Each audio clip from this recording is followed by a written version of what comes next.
Inhlonipho iyona ewumgogodla wezinto zonke. Yabona ngesikhathi sendulo umvelinqangi umkhulu womkhulu okumenzi wezinto zonke lesekuthiwa uNkulunkulu. Abantu babemhlonipha babephila ngesikhathi sendulo. Babengavele bacele kuyena ngoba babekade beqonda ukuthi ngisho endaweni ohlala kuyona phakathi kwesizwe senkosi.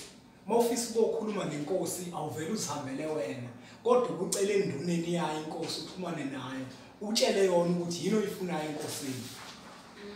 Kanjalo ke nomkhulu womkhulu asikwazi ukuthi uvele nje ingane incane ivele ithumela inkulumo ithumele uNkulunkulu.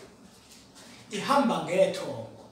Nangezikhathi zasendulo kwakhona ukuthemeleza la ukhuluma khona nabantu abaningi abadala ukhuluma ucele lokho okucelayo bese bona bakuxhumanele nomkhulu womkhulu bese izinto zenzeka. Inhlonipho nje iyodwa iyona nto eyikhiye nebalekile. Hayi lento yokuthi uvele nje uzithandazele wena awukwazi ukuthandaza. Khuluma nethongo. Khuluma nethongo.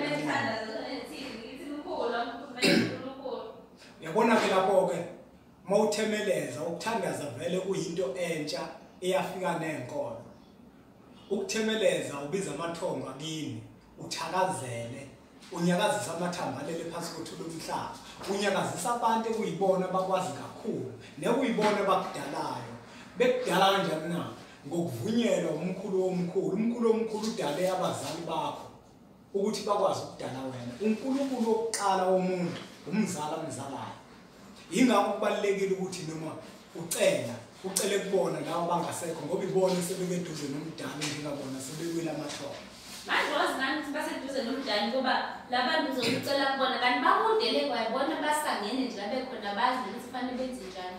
Mhlawumbe bayafuna ukuya kuNkulunkulu abakwazi ukuya kuNkulunkulu wena uzocela kubona bavele nabayazididekele beyingaleki nawe usuyacela abakuzwa nokuthi uthini. Lalela umuntu nomuntu yabona njenganje sila emhlabeni sisonke imizi ihlukene nezibongo ihlukene. Kanjalo nomuntu esedlulile imindeni yakho uma kuwukuthi abantu bakina bekhe eduze noNkulunkulu bacindezelekile wena ufuna ukufune lokuthola ukuthi ngempela ekuhambeni kwabo bahamba kanjani bese ubalungisela konke abahamba bengakulungisile ukuze nabo babe sekukhanyeni bakwazi ukuthi bakukhanyisele. Ngoba ngale kwaloko uma bona bengakhanyiselekile ngale nengane zabo isizukulwane sabo lemhlabeni angeke sakhanyiseleka ngoba ukukhanya kwezingane eziphilayo emhlabeni ulele emathongweni alele phansi kothula umhlaba. Yingakho kubalekile ukuthi wonke umuntu afune besathola ukuthi yiziphi izinkinga ezazibhekene nabazali bakhe abathi bayazama ukulungisa bangakwazi ukulungisa. Mina ngingakusho nje ukuthi bonke abantu ababuyele esintwini.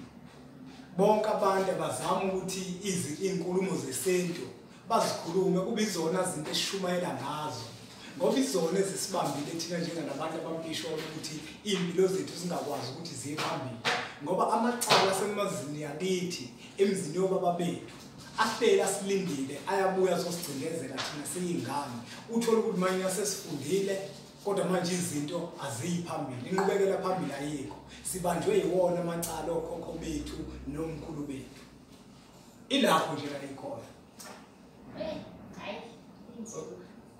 Uyabona inzima asingathandaziki ukuthandaza angeke kwasisiza kakhulu uma kuthiwa sikhuluma iqiniso kodwa into yosisiza kakhulu